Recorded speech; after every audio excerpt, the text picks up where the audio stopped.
So I'm here with Vanessa Cutts to talk about how we can improve conservation practice through using evidence-based guidance. So medicine's massively improved through the use of guidance based on the evidence. And for busy practitioners, it means they can look up to see what works and what doesn't work. But Harriet Downey did a review of the guidance available for conservation. She looked at 200 bits of UK guidance, and they were pretty terrible. So very often the evidence wasn't mentioned. It was very rare to link particular activities to particular bits of action.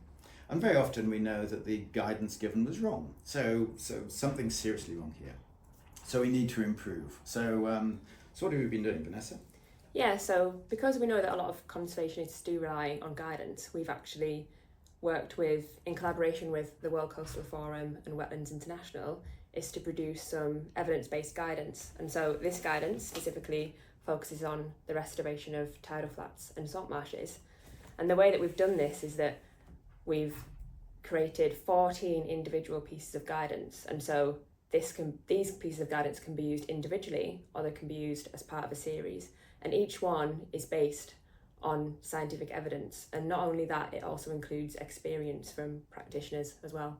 And so some of these actions include things like facilitating tidal exchange, such as managed realignment, or reducing the disturbance of birds, or planting vegetation to restore salt marshes. And the case studies that are produced seem really useful too. Mm-hmm. So how well has this been received? So it's been received really well, actually. So a few days ago, we actually hosted a webinar, and over 430 people attended from across the world. And the guidance is now published in 3 languages. So we have English, Korean, which we have here as well, and the Chinese version as well. Brilliant. So what do you think of the general lessons? I think the key lesson here is that not only has it been based on robust science, is that we've also included experience from practitioners. And I think that's been really key to making sure we have a really well-rounded piece of guidance for conservationists.